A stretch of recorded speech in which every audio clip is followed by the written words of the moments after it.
আসসালামু আলাইকুম সুপ্রিয় দর্শক, ফর দ্য টিভি 24 এর পক্ষ থেকে আপনাদের সবাইকে আন্তরিক প্রীতি এবং শুভেচ্ছা জানাচ্ছি। প্রিয় দর্শক, বৈষম্য বিরোধী প্রেস ক্লাব এপিসি বিসিএস জোর গল্প অনুষ্ঠানে আমরা আজকে যাকে যুক্ত করছি তিনি হচ্ছেন গণপ্রজাতন্ত্রী বাংলাদেশ সরকারের একজন দায়িত্বশীল উপসচিব পদবিতে যিনি পদবিপ্রাপ্ত, রাজবাড়ী জেলা প্রশাসক এবং বিজ্ঞ জেলা ম্যাজিস্ট্রেট হিসেবে যিনি দায়িত্ব পালন করছেন, এখন একজন সফল স্বপ্নজয়ী ব্যক্তিত্ব জনাব মোহাম্মদ জাহিদুল ইসলাম মিয়া আজকের অনুষ্ঠানের আলোচক। প্রিয় দর্শক, অনুষ্ঠানকে কোনো প্রশ্ন যদি আপনারা করতে চান তাহলে স্ক্রলে দেখুন নম্বর কল করলে আমরা আজকের যিনি একজন সফল ব্যক্তিত্ব, প্রজাতন্ত্র একজন সেবী ব্যক্তিত্ব, যিনি লাইফটাকে চ্যালেঞ্জ হিসাবে নিয়ে একটি সাকসেস গোলে সফল হয়েছেন, তার কাছ থেকে আমরা কিছু বিষয় জানব। প্রিয় দর্শক, প্রত্যেক ব্যক্তি যারা সফল হয়েছেন তাদের না বলা কিছু কথা থাকে, তারা কিছু মৌলিক বিষয় ফলো করে একটা সেন্স ক্রিয়েট করে একটি জায়গায় পৌঁছন।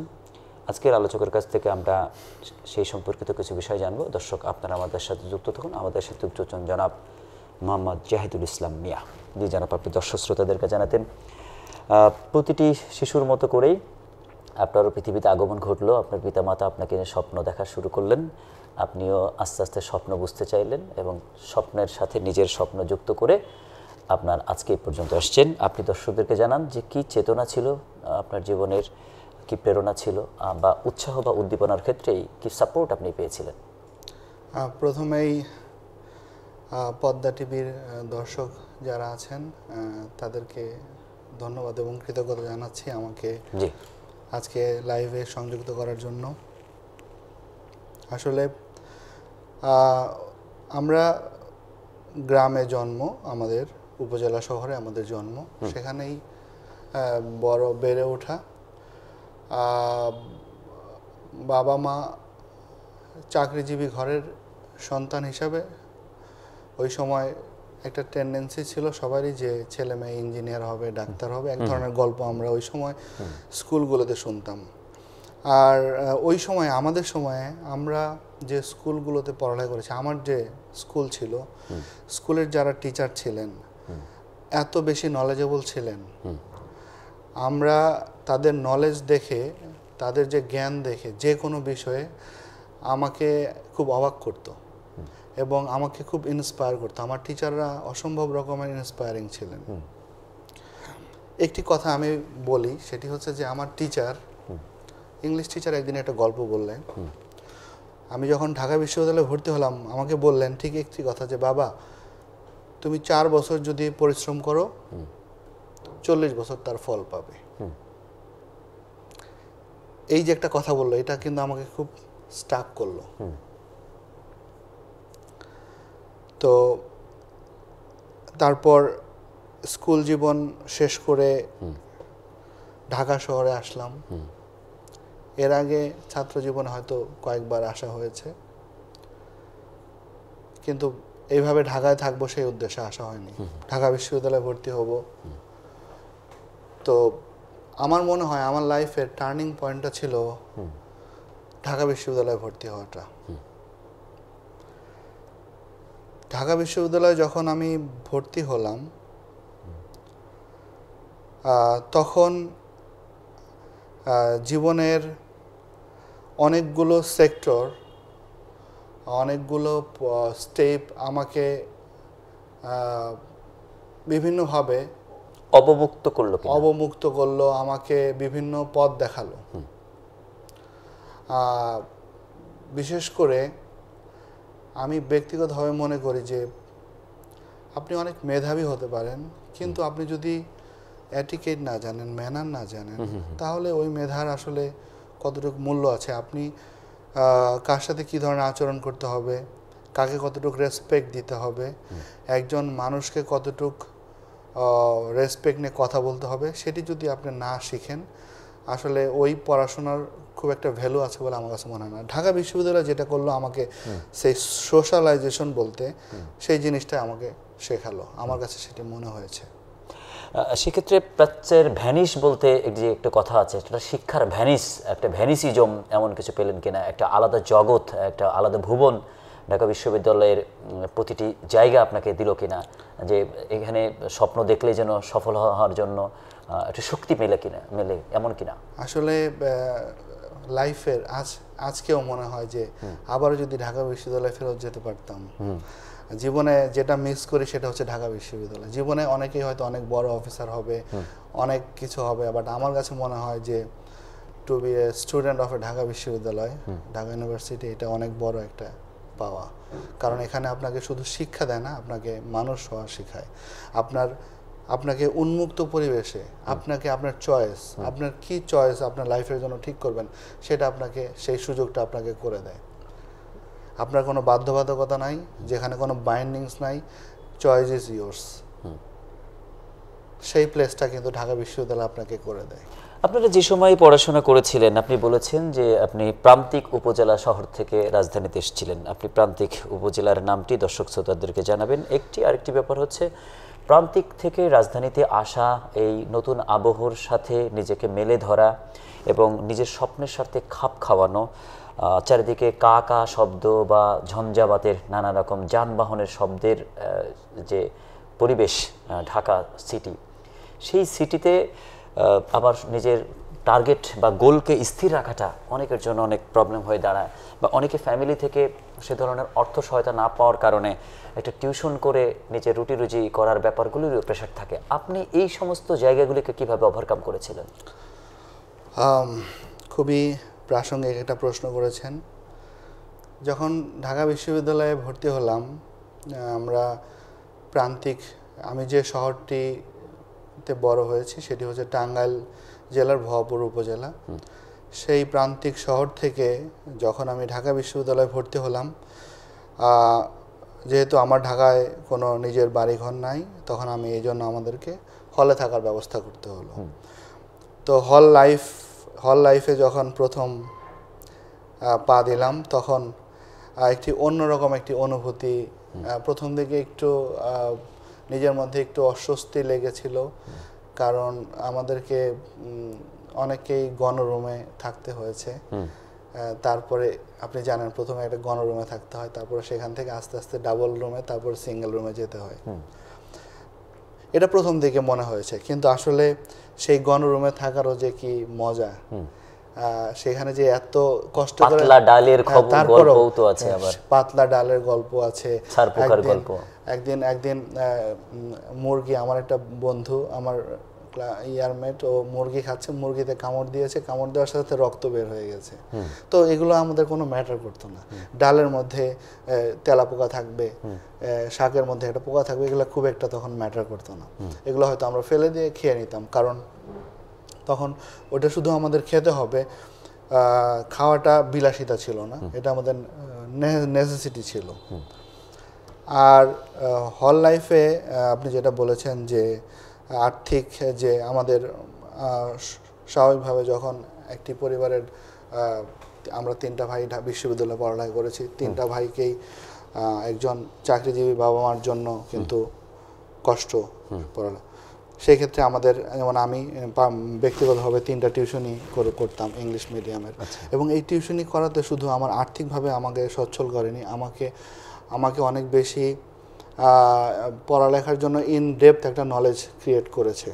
কারণ আমাকে তাদেরকে পড়ানোর জন্য নিজের ভিতরে নিজে কিন্তু স্টাডি করতে হতো, নিজে জানতে হতো বিষয়টি। এবং এই যে আমি 3টা স্টুডেন্ট পড়াতাম, এর বাইরে এই জন্য আমাকে অন্য কোনো দিকে সময় দেওয়ার খুব একটা স্কোপ হয়ে ওঠেনি। আমি পড়ালেখা এবং বিসিএস এবং টিউশনিগুলো নিয়ে বেশি ব্যস্ত থাকতে হতো। এই জন্য হয়তো বিশ্ববিদ্যালয়ের সেক্ষেত্রে যে এঙ্গেজমেন্ট স্টাডি, অর্থাৎ এঙ্গেজ থাকা, একটি কর্মে এঙ্গেজ থাকা বা নিজের রুটি রুজির জন্য এঙ্গেজ থাকা, আবার এদিকে পড়াশোনার জন্য নিজেকে সময় বের করা, এটি একটি নিয়মানুবর্তিতা। এই নিয়মানুবর্তিতাকে যদি যথাযথ করা যায়, তাহলে সফলতার জায়গাগুলি নিজের গোলগুলির ক্ষেত্রে সহজ হয় কিনা। অর্থাৎ এই যে রুটিন ভিত্তিক চলার যে নিয়ম আপনাকে, কারণ 3টি টিউশনের জন্য আপনাকে ঠিক টাইম মেনটেন করতে হয়েছে, কোনো রকম কার্পণ্য করার সুযোগ ছিল না, কোনো রকম মিস করার সুযোগ ছিল না, আবার যথাসময়ে ক্লাসের সময়ে উপস্থিত থাকা বা পড়ার টেবিলে বসার যে নিয়মানুবর্তিতা, এগুলির ছন্দপতনের ক্ষেত্রে আসলে অনেকে, আমাকে যদি আপনি জিজ্ঞেস করেন যে আমার কোন গুণটি আমাকে এখানে নিয়ে এসছে, আমি বলবো যে I am always ahead of my time.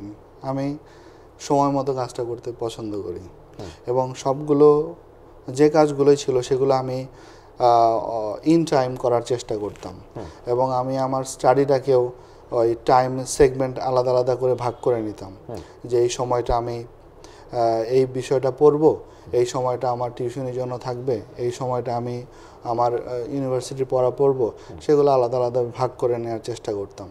আর ইউনিভার্সিটিতে পড়ার আসলে আমরা সাধারণত যেটা কালচার সেটি আসলে সব পরীক্ষার আগে ছাড়া কিন্তু বিশ্ববিদ্যালয়ের পড়ার খুব একটা কালচার নাই। এখন আমি জানি না এখন কি করে ছেলেপেলেরা, আমাদের সময় এরকম ছিল যে পরীক্ষার ডেট হবে, পরীক্ষার কিছু ফ্রেন্ড আছে যারা নোট তৈরি করে ক্লাসে, তারা নোটগুলো আমাদেরকে সাপ্লাই করবে, আমরা ফটোকপি করে নিব, তারপরে 2 রাত পড়বো, কেউ কেউ আরও কম সময় পড়ে আমরা পরীক্ষা দিতাম।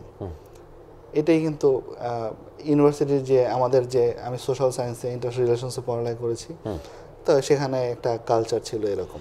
বিশ্ববিদ্যালয় হলগুলি আসলে কতটা বল দেয়, মানে হলের পরিবেশ একজনকে কতটা শিক্ষণীয় অনুভূতি তৈরি করে, ধারণ করায়, লালন করায়। এমনও দেখা গেছে যে অনেকের জীবনের হিস্টোরিতে যে হলের যে 6 জন বা 7 জন থাকতেন প্রত্যেকেই সিভিল সার্ভিসে তারা নিজেদের যোগ্যতা প্রমাণ করতে পেরেছেন। এই আবহাওয়াটা আসলে এটা বিশেষ গুণে আসলে নিজেকে গুণান্বিত করে কিনা?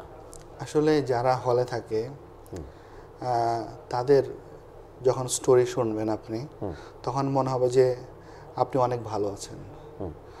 তখন আপনার কাছে মনে হবে যে তাহলে তো আমার আরও কিছু দেয়ার আছে, আমার আরও কিছু করার আছে, আমার চেয়ে তো ওর অবস্থা আরও খারাপ। এবং হলের আপনি যদি বলা হয়ে থাকে হলের বারান্দা দিয়ে যদি আপনি আধা ঘন্টা হাঁটেন, তাহলে আপনি কয়েকটা সাধারণ জ্ঞানের তথ্য আপনি পেয়ে যাবেন। আমরা যেটা করতাম, খুব মজার একটা হিস্ট্রি গল্প মনে পড়ে গেল। আমরা যখন প্রথমবার প্রিলি পরীক্ষা দিব, তার আগে কি করতাম, ওই রাতের বেলা হলে মোয়া বিক্রি করতো, চা আর মোয়া। তো আশপাশের রুমমেট যারা ছিল তাদেরকে ডাকতাম যে আজকে যে আমাকে প্রশ্ন ধরে আটকাতে পারবে তাকে মোয়া খাওয়াবো। তো এইটা একটা বেশ, মোয়া খাওয়াটাও তখন রাতের বেলা ওই পানি ডাল খেয়ে ভাত খেয়ে এসে রাতের বেলা যখন 11টার সময় ক্ষুধা লাগে তখন একটু মোয়া যে খাবো, চা মোয়া, সেটাও একটা মজার ছিল। তো সবাই খুব আগ্রহ নিয়ে আজকে আটকাবো, আমরা মোয়া খাবো, তো এরকম একটা কম্পিটিশন চলতো। এই টাইপের কম্পিটিশনের সাথে সাথে ডিবেট সোসাইটির সাথে যুক্ত থাকা, কালচারাল অ্যাক্টিভিটি করা, বা অনেকে পলিটিক্যাল সচেতন হয়ে নিজেকে আন্দোলনমুখী করে ফেলে, বা দেশের অধিকারের জন্য বা স্বাধিকার আন্দোলনের জন্য অনেকে নিজ নিজ জায়গা থেকে যুক্ত থাকে।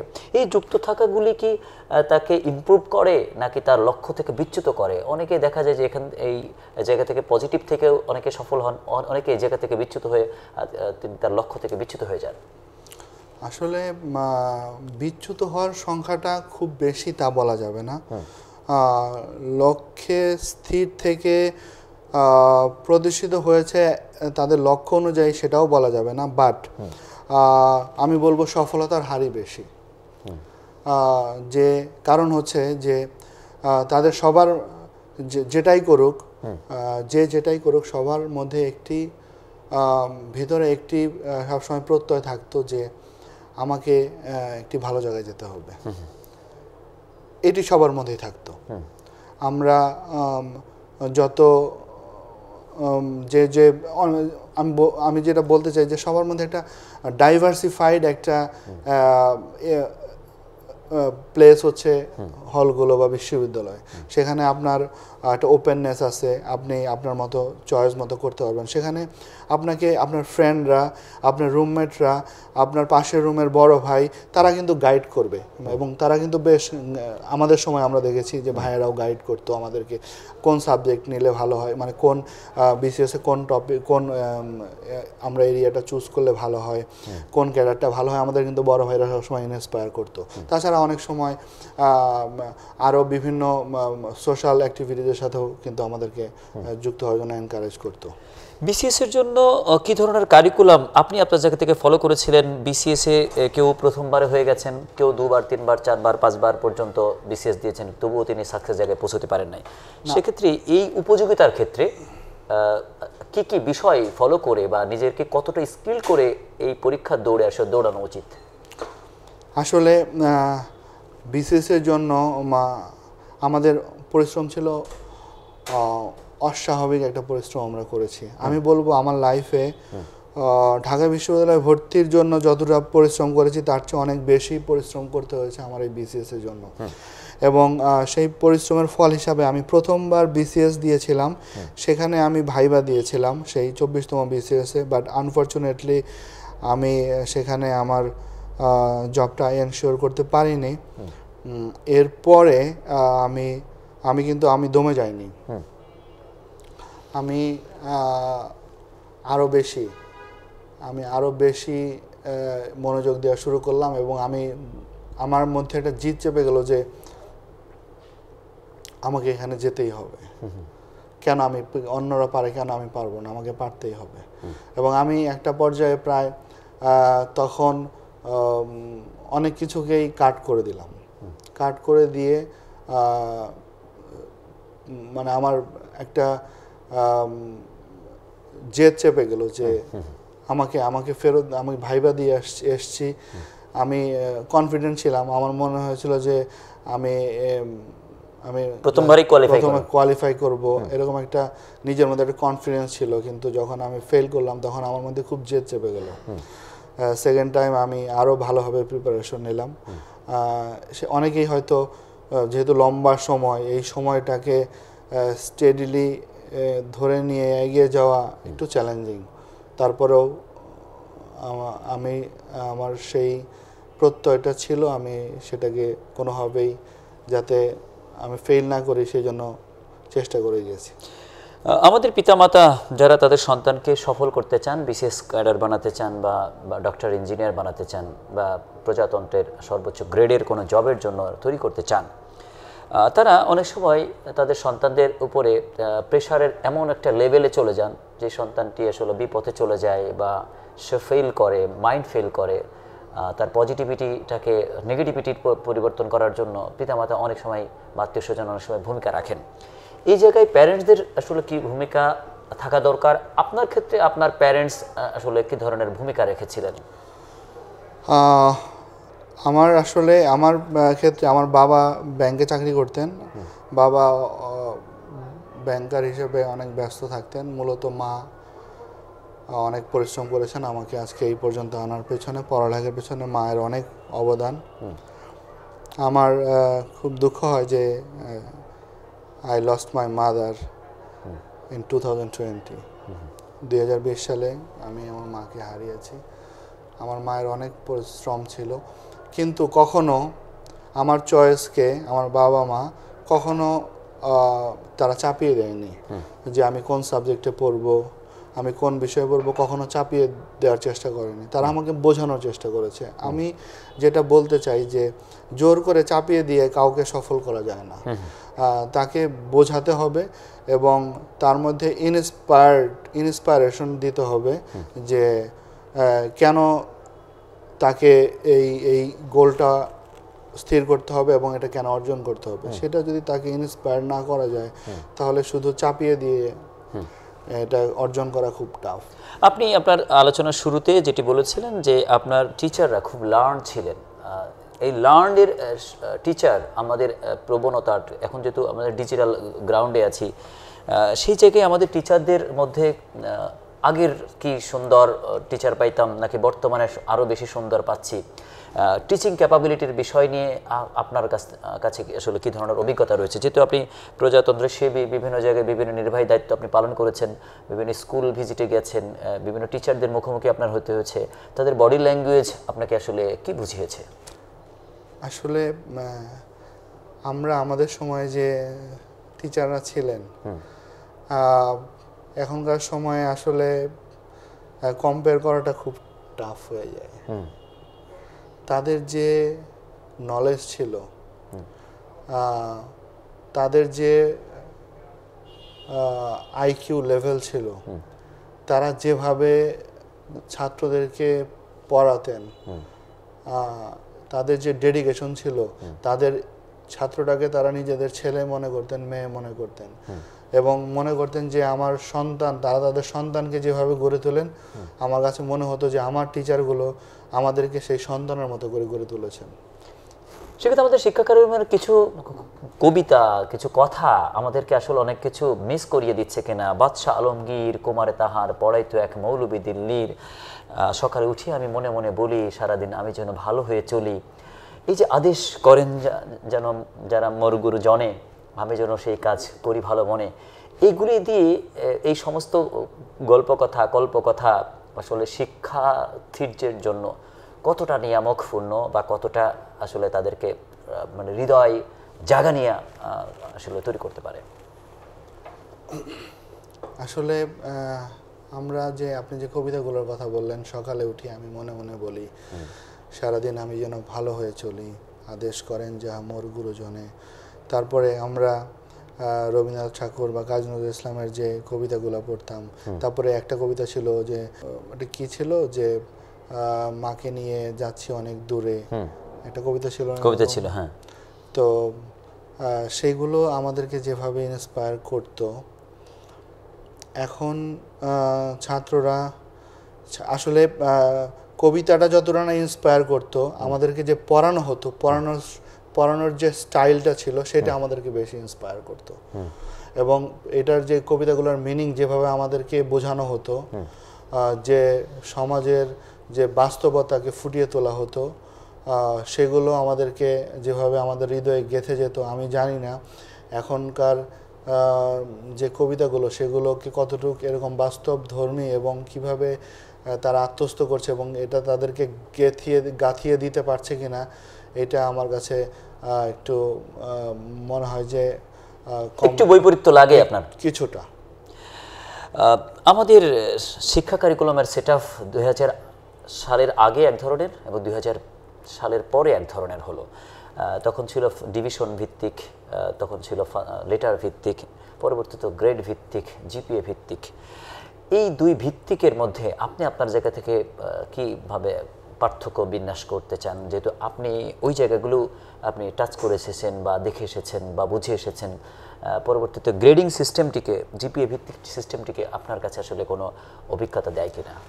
আসলে আমাদের সময়ে 90s-এ যখন দেখেছি কেউ ফার্স্ট ডিভিশন পেয়েছে, তাকে মানুষ দেখতে যেত যে ফার্স্ট ডিভিশন পেয়েছে, স্টার পেলে তো কথাই নাই। মানুষ সেই এলাকায় ওই 2-4 জন বা 8-10 জন এরকম রেজাল্ট করতো, তাদের নাম সারা উপজেলায় নাম বাই নেমে তাদেরকে জানতো। কিন্তু এখন এত বেশি ভালো রেজাল্ট করে, কিন্তু আমার মনে হয় না যে সবার নাম আমরা জানি। তা অনেক ভালো রেজাল্ট করে কিন্তু তাদের নামগুলো কেন যেন ওই উপজেলায় ওইভাবে জানা হয় না। আমরা তো শিক্ষাক্ষেত্রে রিস্ক করার কথা ছিল, কিন্তু আমরা আসলে মিস করলাম কিনা, হয়তো ওই পদ্ধতির পরিবর্তে এই পদ্ধতি এসে আমরা হয়তো রিস্ক করবো বিধায় এই পদ্ধতি তৈরি করা হলো, কিন্তু অনেক কিছু মিস করলাম কিনা, যেটি অনেকেই মিস করছে, যেমন আপনারা মিস করছেন যে এই পদ্ধতিগুলি যদি থাকতো বা সেই গ্রেডিংয়ের সিস্টেমগুলি যদি থাকতো। আবার টার্নিং পয়েন্টের জন্য অনেকের ভিতরে কিন্তু আলাদা ইন্সপিরেশন তৈরি করতো যে আমাকে ভালো রেজাল্ট করেছে, আমাকেও করতে হবে।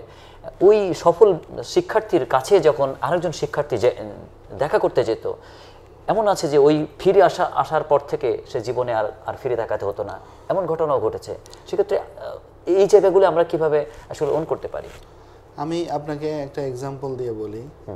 আমরা যখন ক্লাস 8-এ বৃত্তি দিব, তখন আমাদের সবাইকে, যারা ক্লাস 8-এ বৃত্তি দিবে তাদেরকে সবাইকে হোস্টেলে থাকতে হতো। এটা কম্পালসরি, যার বাড়ির পাশে তাকেও থাকতে হবে। তো আমরা তখন আমাদের মধ্যে খুবই কম্পিটিশন চলতো। তো একবার মনে পড়ে যে ন্যারেশন বাজারে ওই সময় ক্লাস 8-এ তখন আমরা পড়ি, ন্যারেশন বাজারে যে সমস্ত বই আছে, একটা ছিল অ্যাপ্লাইড ইংলিশ গ্রামার সহ যতগুলো বই আছে সবগুলো বই থেকেই আমাদের প্রায় সবারই পড়া শেষ। তো এখন আমরা কম্পিটিশন করছি একজন আরেকজনকে কিভাবে আটকানো যায় ন্যারেশনে, কারক সমাস। তো খুব কম্পিটিশন চলতো। তো এক পর্যায়ে আমাদের একজন টিচার ছিলেন, ওই সময় একটা বই লিখেছিলেন a lucky functional English grammar, Sattar sir. তো স্যারের কাছে 3 মাইল দূরে সাইকেল চালায় গেলাম।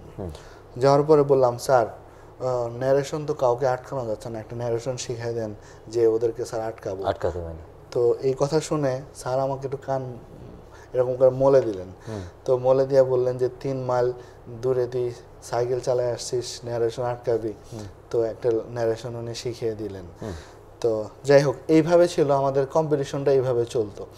এখন সবাই যেন ইন্ট্রোভার্ট হয়ে গিয়েছে, মানে শিক্ষকরাও আমি জানি না সেভাবে উদার হস্তে কতটুক তারা তাদের জ্ঞানকে ছাত্রদের মধ্যে বিলিয়ে দেন, আর ছাত্ররাও কতটুক উদার হস্তে সেগুলো অ্যাকসেপ্ট করে। আমার মনে হয় যে কিছুটা ইন্ট্রোভার্ট হয়ে গেছে। আমরা কিন্তু যথেষ্ট পরিমাণে ওই সময় আমরা কিন্তু শেয়ার করতাম, কম্পিটিশন করতাম। শিক্ষক এবং ছাত্রদের মাঝের যে মধুরতম সম্পর্ক সেটি সময়ের সাথে আসলে বিবর্তন পেল কিনা, বিবর্তনের কারণে আমরা যেটি দেখতে পাই অনেক সময় শিক্ষক লাঞ্ছিত হচ্ছেন ছাত্র দ্বারা, অভিভাবক দ্বারা, মার্কস কম বেশির ভিত্তিতেই একদম তুমুল লঙ্কাকাণ্ড ঘটে যাচ্ছে। এইগুলি আমাদের জন্য অনভিপ্রেত।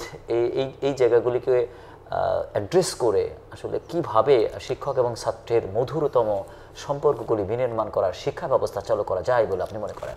আসলে এটি আসলে খুবই দুঃখজনক যেটি বললেন। এটি আমরা প্রায়ই দেখতে পাই যে আমাদের সময় আমরা যেরকম শিক্ষক কোনো নাম্বার দিবে সেটাকে চ্যালেঞ্জ করার মতো এই চিন্তা ভাবনা আমাদের মধ্যে ছিল না। আমরা ধরেই নিয়েছি যে হি ইজ রাইট, শিক্ষক কখনো রং করতে পারে না, এই ধারণাটা আমার মধ্যে ছিল।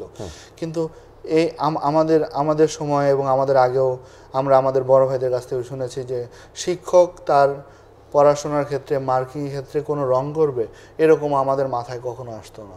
কিন্তু এখন মনে হয় যে অনেক ক্ষেত্রেই যে এই রংটা হতে পারে বলেই কিন্তু অনেক জায়গায় এই মার্কিং থেকে শুরু করে অনেক কিছু নিয়েই চ্যালেঞ্জ হচ্ছে। আরেকটা বিষয় সেটা হচ্ছে যে আপনি দেখেন যে ভাইস ভার্সা, যেমন শিক্ষককেও রেসপেক্ট দেখাতে হবে, আবার শিক্ষককেও ছাত্রকে ভালোবাসতে হবে, দুইটাই হতে হবে। আপনি একটা শুধু করবেন আরেকটা কিন্তু হবে না। আমাদের যেমন টিচাররা যেরকম আমাদেরকে শাসন করতো, আমাদের কিন্তু অসম্ভব ভালোবাসতো এবং আমরাও কিন্তু অসম্ভব রেসপেক্ট করতাম। আমরা বলি যে যদি ধরেন স্কুল টাইম চলাকালীন বা স্কুল টাইমের পরে কখনো আমরা দেখেছি যে আমাদের কোনো টিচার স্কুলে আসতেছে রাস্তা দিয়ে, যদি চোখে পড়তো যে এত দূরে, উনি কিন্তু দেখেন নাই, আমরা দেখে রাস্তা থেকে পালায় দূরে চলে যেতাম। এটা কেন যেতাম? উনি কি আমাদেরকে ধরবে? না, আমরা ভয়ে যেতাম, আমরা রেসপেক্টের জায়গা থেকে। এই ভয়টা ছিল রেসপেক্টের জায়গা থেকে, যে স্যার কি মনে করবে, স্যার আমার সম্পর্কে কি ধারণা করবে যে ছেলেটা রাস্তায় ঘুরতেছে। এই ধরনের একটা কালচারে কিন্তু আমরা উই আর গ্রুমিং এই কালচারে। তো এখন কিন্তু সেই অবস্থাটা নাই, আপনি নিজেও দেখেছেন। এগুলো হয়তো এখন আর সেরকম নাই। এরকম একটা সবার মধ্যে একটা অনেক ক্ষেত্রে দেখেছি ফ্রেন্ডলি রিলেশন হয়ে যায়। একটি আন্দোলন পেলাম আমরা, একটি পরিবর্তন পেলাম। আমাদের ছাত্ররা পাবজি বা ফ্রি ফায়ারে আসক্তি বা নানা রকম ডিজিটাল অ্যাডিকশনের জায়গা থেকে তারা কিভাবে প্রতিবাদ মুখর হয়ে উঠলো, নিজের অধিকারের জন্য তারা জীবন দিতে পারে, এটা হয়তো আমরা ভাবতেও পারিনি। কিন্তু আমরা একটা পরিবর্তন দেখলাম। এই পরিবর্তনের জন্য যারা রক্ত দিতে চাইলো, যারা রক্ত দিল, এবং তাদের মধ্যে যে মেলবন্ধন, একটা সেতু দেখলাম, একদম সীসাঢালা প্রাচীরের মতো একজন আরেকজনকে ধারণ করছে, লালন করছে। এটি আমাদেরকে আসলে ভবিষ্যৎ প্রজন্মের জন্য আরও বড় কিছু উদাহরণ দিবে কিনা, এখান থেকে আমাদের তরুণমতি শিক্ষার্থীরা একটা বিরাট ইতিহাস আসলে তৈরি করলো কিনা? আসলে এই যে আমাদের আপনি যে কথা বললেন পাবজি বা বিভিন্ন ধরনের, আমরা যেটা বলছিলাম যে ইলেকট্রনিক্স নির্ভর আমাদের তারা ডিপেন্ডেন্সি তাদের বেড়ে গেছে, গেমসের উপরে বেড়ে গেছে, সেখান থেকে তাদের যে ত্যাগ, আমাদের এই দেশ, নতুন দেশ, স্বাধীন দেশের যে ত্যাগ, এটি আসলে আমাদের সবাইকে একটা অবাক করে দিয়েছে। আমরা মনে করি যে আমরা অভিভূত হয়েছি যে আমাদের সন্তানরা, আমাদের এই প্রজন্মের, তাদেরও যে দেশকে দেয়ার অনেক কিছু আছে সেটি তারা দেখিয়ে দিয়েছে। এবং তাদের যে এই যে তাদের ভিতরে যে একটা তেজ এবং একটা যে প্রতিরোধের যে শক্তি, আমরা মনে করি যে আমার এই দেশটি অনেক দূরে এগিয়ে যাবে। তাদের এই শক্তির বলে। অফিসার সেক্টরে দেশপ্রেমিক অফিসার এবং দেশপ্রেমিক শব্দ উচ্চারণ ব্যতীত অফিসারের কিছু সেটআপ রয়েছে আমাদের প্রজাতন্ত্রে। সেক্ষেত্রে এই জায়গাগুলি কিভাবে উত্তরণ করা যেতে পারে? যেমন একটা বাহিনীর নাম বলা হচ্ছে দেশপ্রেমিক বাহিনী, কিন্তু আরেকটি ডিপার্টমেন্টকে দেশপ্রেমিক শব্দগুলো উচ্চারণ করা হচ্ছে না। এই যে স্পেসিফিক একটি সংস্থাকে, একটি প্রতিষ্ঠানকে দেশপ্রেমিক বলা, বাকিদের থেকে ঊর্ধ্বে থাকা, এই জায়গাগুলি নিয়ে আমাদের সবার মধ্যে একটা ভাবনা প্রস্তুত করা দরকার কিনা, আমাদের এইগুলো নিয়ে চিন্তা করা দরকার কিনা। আপনারা তো দেশ সেবার জন্য কাজ করছেন, কিন্তু আপনাদেরকে বলা হচ্ছে না দেশপ্রেমিক বিসিএস ক্যাডার, কিন্তু আরেকটা সেক্টর বলা হচ্ছে না দেশপ্রেমিক অমুক বাহিনী বলা হচ্ছে। এই জায়গায় আসলে কিভাবে উত্তরণ ঘটানো যেতে পারে? আসলে বিষয়টা কি, দেশপ্রেমটা তো আপনি জোর করে কাউকে ইনজেক্ট করা দেওয়ার মতো না। এটা যদি আপনি নিজের ভিতরে না থাকে, তাহলে আপনি যে বাহিনীর হন, যে সার্ভিসের হন, আপনার মধ্যে যদি দেশপ্রেম না থাকে সেটি আপনি শো করতে পারবেন না, আপনাকে যেভাবে বলি, এবং জনগণ সেটি বুঝতে পারে। আর যাদের মধ্যে দেশপ্রেম আছে, সে যেখানেই থাকুক, যে পর্যায়ে থাকুক, সে তার দেশের জন্য কাজ করবে। আপনি অনেক দায়িত্ব পালন করেছেন নির্বাহী হিসেবেও, দীর্ঘ সময় আপনার জব জুরিডিকশনে বিভিন্নভাবে দায়িত্ব পালন করেছেন।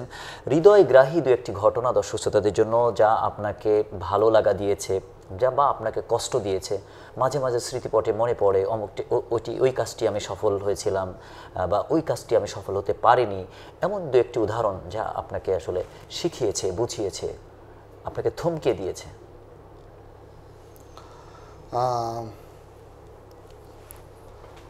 আসলে এই সার্ভিসে আসার পর মনে হয়েছে যে মানুষের জন্য আসলে করার অনেক সুযোগ আছে।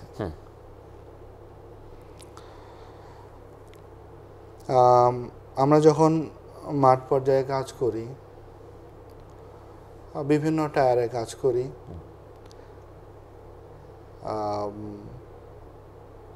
এবং অনেক টায়ার থেকেই একদম প্রান্তিক পর্যায়ে মানুষের সাথে কাজ করার সুযোগ হয়। অনেক ঘটনাই সেগুলোকে ভিতরে অনেক শক্তি, প্রেরণা যোগায়। এর মধ্যে একটি বিষয় ছিল, আমি একটি উপজেলার ইউনো ছিলাম। সেখানে মধু চাষ করত। তো মধু চাষ করত, তাদের ফাইন্যান্সিয়াল কিছু সাপোর্টের প্রয়োজন হলো। তো আমি স্টাডি করে দেখলাম যে তাদেরকে যদি আমরা ব্যাংকের মাধ্যমে ফাইন্যান্স করতে পারি, তারা স্বাবলম্বী হবে। আমার কাছে মনে হলো, আমি কি করলাম, আমি আমার সমস্ত ব্যাংকের যারা এই ধরনের সেক্টরে কাজ করে সবাইকে আমার গাড়িতে উঠালাম। গাড়িতে উঠিয়ে আমি তাদেরকে ওই মধু চাষিদের এলাকায় নিয়ে গেলাম, এবং নিয়ে গিয়ে আমি তাদেরকে বললাম যে আমার এই চাষিগুলোকে স্বাবলম্বী করার জন্য তাদের যে আর্থিক সহায়তা প্রয়োজন, আপনারা কিভাবে তাদেরকে সহায়তা করতে পারবেন, এই জন্য আপনাদেরকে নিয়ে আসছি। এবং আজকে জানেন, আজকে তারা সবাই স্বাবলম্বী। তারা এখন বাংলাদেশের বড় বড় জায়গায় মধু এক্সপোর্ট করে, বিভিন্ন কোম্পানিগুলোতে মধু এক্সপোর্ট করে। এবং মনে হয়েছে যে এরকম ঘটনাগুলো খুব তৃপ্তি দেয়। আমার কাছে মনে হচ্ছে যে এটা কাজ আসলে আলাদাভাবে বাঁচার প্রেরণা দেয়, কাজ আলাদাভাবে আসলে বাঁচিয়ে রাখে। আপনি জেলা ম্যাজিস্ট্রেট এবং জেলা প্রশাসক হিসাবে রাজবাড়ীতে দায়িত্ব পালনের সুযোগ আপনার হয়েছে, প্রজাতন্ত্র আপনাকে চয়েস করেছে। দুইটি সংসদীয় আসনের, একটি জেলা শহর, 42টি ইউনিয়ন, 5টি উপজেলা এবং 3টি পৌরসভা মিলে। তো যেহেতু এখন গণতান্ত্রিক সরকার ব্যবস্থা নেই, এখন কোনো আইন প্রণেতা নেই, যেহেতু জেলা প্রশাসক হিসেবে আপনার জেলার অনেক ভালো মন্দর বিষয়গুলি আপনাদেরকে অ্যাড্রেস করতে হচ্ছে বা দায়িত্ব গ্রহণ করতে হচ্ছে। একটি উন্নত নাগরিক সেবার ভিত্তিতে রাজবাড়ী জেলা প্রশাসনের একজন দায়িত্বশীল হিসাবে রাজবাড়ীকে কিভাবে আধুনিক উন্নত শিক্ষা, সংস্কৃতি এবং সুন্দর একটি সুপরিবেশের রাজবাড়ী গঠনের ব্যাপারে আপনি কি কি পরিকল্পনা রেখেছেন? ভালো বলেছেন। আসলে রাজবাড়ী ঢাকা বিভাগের অত্যন্ত কাছে একটি জেলা, কিন্তু এই জেলাটি ঢাকার এত কাছে হলেও ঠিক যে পরিমাণে ইন্ডাস্ট্রিয়ালাইজেশন বলেন বা উন্নত জীবনযাত্রা হওয়ার দাবি রাখে এই যুগে এসে মনে হয়, সেরকম অতটা উন্নতির ছোঁয়া এখনো এই জেলাতে লেগেছে বলে আমার কাছে মনে হয়নি। আপনি যদি পর্যটন সেক্টরটা দেখেন, এখানে কোথাও যেতে চান, সেরকম কোনো সেক্টর এখানে তেমন একটা গড়ে ওঠেনি। আর মূলত কৃষি বেসড, এগ্রিকালচার বেসড এই জেলাটি। সেই ক্ষেত্রে কৃষি নির্ভর শিল্প গড়ার একটা সুযোগ রয়েছে, সেটিও তেমনভাবে গড়ে ওঠেনি। আমরা একটি শিল্প এখানে আছে যে গোল্ডেন জুট মিল, তারা বেশ কিছু হ্যান্ডিক্রাফট যেটি পাট থেকে তৈরি করে, সেটি আজকেও আমি গিয়েছিলাম, সেটি আমার কাছে বেশ ভালো মনে হয়েছে। আমার মনে হয় এই ধরনের শিল্প যদি গড়ে ওঠে তাহলে জেলার জীবনযাত্রার মানটা অনেক বাড়বে। এছাড়া আমরা বেশ কিছু ইনিশিয়েটিভ নিয়েছি। প্রথমেই আমরা পর্যটনের দিকটা দেখতে চেয়েছি। সেখানে গোদার বাজার একটি জায়গা আছে পদ্মার পাড়ে, সেখানে কিছুটা লোক সমাগম বিকালের দিকে হয়, তাদের জন্য আমরা কিছু বসার ব্যবস্থা, একটা ট্যুরিস্ট স্পট করার একটা উদ্যোগ নিয়েছি। আরেকটি উদ্যোগ আমরা নিয়েছি, সেটি হচ্ছে এখানে একটি ট্রাস্ট আছে, আবুল হোসেন ট্রাস্ট, যেটি জেলা প্রশাসক এটির সভাপতি। এখানে আপনি গিয়েছেন কিনা, সেখানে প্যাপিরাস গাছের পাতা থেকে ঐতিহাসিক অনেক সংগ্রহ আছে। উনি মূলত ডাক্তার ছিলেন, প্র্যাকটিস করতেন, এবং উনি বিশেষ করে মুসলিম ঐতিহ্য এবং ব্রিটিশ ঐতিহ্যের অনেক স্থাপনা নিদর্শন কিন্তু উনি এখানে রেখেছেন। আমরা এটাকে একটা মিউজিয়ামে রূপান্তর করার উদ্যোগ নিয়েছি, এবং আমরা এটা একটি ইন্টেরিয়র করেছি। আগামী মন্ত্রণালয়ের কাছে অনুমোদনের জন্য পাঠিয়েছি। এটি অনুমোদন আসলে আমরা দ্রুত এটির কাজ শুরু করব। ইকোনমিক জোনের ব্যাপারগুলি, প্রত্যেকটা জেলা ভিত্তিক যদি একটি ইকোনমিক জোন থাকে, এমনিতে বিসিক তো আছেই, তারপরেও ইকোনমিক জোন বা ইপিজেড ভিত্তিক প্রতিষ্ঠান গঠনের ব্যাপারে কোনো উদ্যোগের ব্যাপারটি আপনি দেখছেন কিনা? বিশেষ করে যারা উদ্যোক্তা রয়েছেন তাদের সাথে মত বিনিময়ের ভিত্তিতে কর্মসংস্থান বৃদ্ধি করার ব্যাপারগুলি কোনো ভাবনায় রাখা যায় কিনা, এমন কোনো পরিকল্পনা আপনি করছেন কিনা? কর্মসংস্থানের বিষয়ে আমি বারেই যে সমস্ত ছোট ছোট ইন্ডাস্ট্রিগুলো আছে, যেমন আজকে আমি যখন ওই গোল্ডেন জুট মিলে গেলাম, তো তারা বলছিল যে আমাকে তারা এনশিওর করেছে যে স্যার, এই জেলাতে কোনো মহিলা আমরা বেকার থাকতে দিব না, আমরা আপনাদের এতটুকু এনশিওর করছি, আমাদের এই পরিমাণে লাগবে। পাশাপাশি একটি উদ্যোগ আমি গ্রহণ করেছি, যেহেতু পাট থেকে তাদের তৈরি প্রোডাক্টগুলো, এবং আপনি জানেন যে এদের 26টা দেশে তাদের এই জুট প্রোডাক্টগুলো তারা এক্সপোর্ট করে। তো আমি রিসেন্টলি জেলখানাতে আমাদের প্রায় 452 জনের মতো বন্দী আছে, তো তাদের কয়েদিদেরকে আমরা ট্রেনিং দেওয়ানো শুরু করেছি এই জুটের প্রোডাক্টগুলোর উপরে। ট্রেনিং শুরু করেছে। আজকে আমার জেলখানায় ইন্সপেকশন ছিল, তারা যে জুটের প্রোডাক্ট তৈরি করেছে, সে আমাকে 2টো প্রোডাক্ট তারা গিফট করলো, এবং তারা খুব উৎসাহ নিয়ে কাজ করছে। আমি চিন্তা করলাম যে এদেরকে আমার বসিয়ে শুধু খাওয়া দাওয়া এবং তাদের সময়টাও ভালো কাটে না, তাদেরকে যদি ট্রেনিং দিতে পারি, এবং তারা এই শর্তে এখানে তৈরি করছে যে তারা যে প্রোডাক্টটা তৈরি করবে তার 50% সরকারের কোষাগারে যাবে, এবং বাকি 50% তারা যখন জেলখানা থেকে চলে যাবে তারা ওটা নিয়ে যাবে। এছাড়া তারা চাইলে তাদের পিসি থেকে তারা ওই টাকাটাও কিছুটা খরচ করতে পারবে। আপনার এই কাজটি আপনাকে একসময় অনেক ভালো প্রেরণা দেবে কিনা, যে যারা বন্দী, যারা আষ্টে পৃষ্ঠে দিন কাটছে, যারা বিভিন্ন মামলায় কাস্টডিভুক্ত, তাদেরকে সকর্মী করা, তাদেরকে পরিবারের দায়িত্বশীল করা, এত বছর জেল খেটে বা কেউ 2 বছর হোক 5 বছর হোক জেল খেটে যখন পরিবারের কাছে ফিরে যাবে, যখন সে একটা মূলধন নিয়ে যেতে পারবে, এটি অন্যতম একটি মহা স্বীকৃতির একটি ম্যাটার কিনা? আমি আসলে যখন জেলখানাতে প্রথমবার ভিজিটে গেলাম, আমি দেখলাম যে এখানের ম্যাক্সিমামই হচ্ছেন মাদকাসক্ত, মাদক সংক্রান্ত আসামি ম্যাক্সিমাম। তো এবং তারা ওই গিয়ে আবার ওই কাঁচা টাকা পায় তো মাদক থেকে, এই জন্য তারা এই লোভ অনেক ক্ষেত্রে, এবং অনেকেই কিন্তু 2বার 3বার জেলে আসছে আবার বের হয়ে গেছে। তো আমি চিন্তা করলাম যে তাদেরকে যদি এই ইকোনমিক সোর্সটা আমি করে দিতে পারি, আমি যদি তাদেরকে সেই তো ট্রেনিং দিতে পারি, এবং আপনি জানবেন যে যারা মহিলা বিশেষ করে বের হচ্ছে তাদের সবাইকে, যারাই বের হবে তাদেরকে একটি করে আমরা সেলাই মেশিন ট্রেনিং দিচ্ছি, এবং প্রত্যেকে 14 তারিখে একজন বের হবে, তার জন্য একটি সেলাই মেশিন আমরা রেখে আসছি, সে ওইটা নিয়ে যাবে, যাতে সে বাড়িতে গিয়ে আর ওই মাদকের ওই কাঁচা টাকার দিকে তার লোভ না যায়, এবং সে যাতে এই সেলাই মেশিন দিয়ে ইনকাম করে তার পরিবারের জন্য কন্ট্রিবিউট করতে পারে। রেমিটেন্স যোদ্ধা হতে চায় আমাদের দেশের প্রচুর শিক্ষিত, অর্ধশিক্ষিত, আধা শিক্ষিত জনগোষ্ঠী।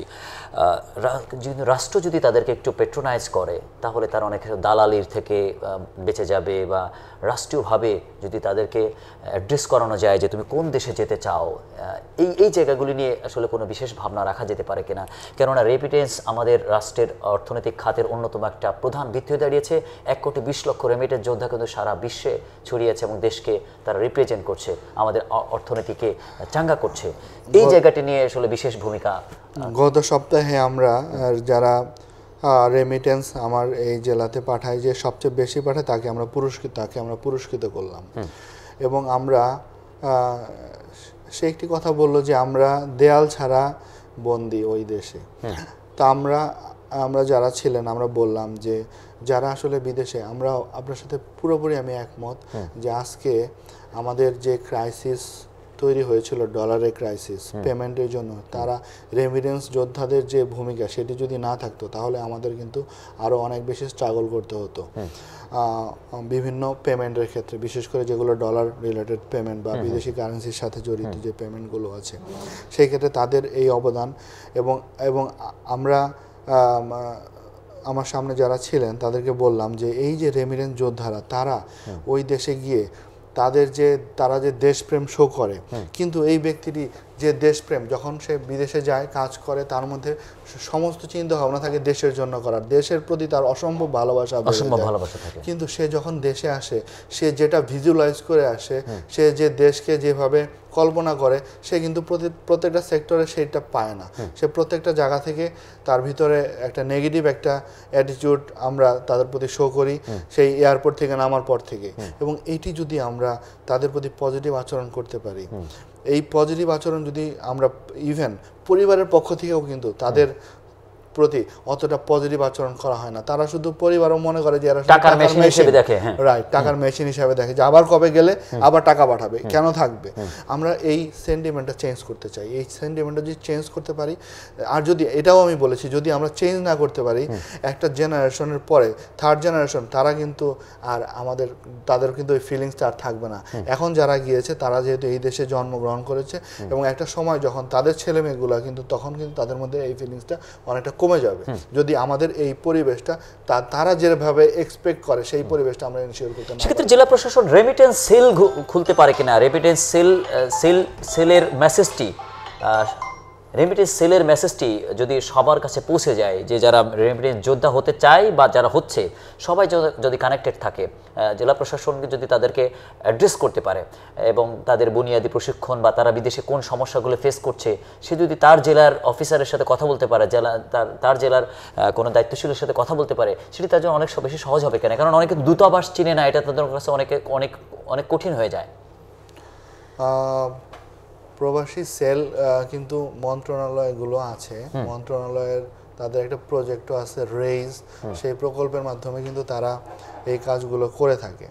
এবং এখানে আমাদের যে পরিমাণে প্রবাসী আছে এই জেলার, তাদের কাছে কিন্তু সেই একটা তালিকা আছে, এবং যারা আর যেতে পারেনি তাদের জন্য কিন্তু একটি গভর্নমেন্টের একটি প্রণোদনা আছে, এবং তাদেরকে ফাইন্যান্সিয়াল সাপোর্ট দিচ্ছে।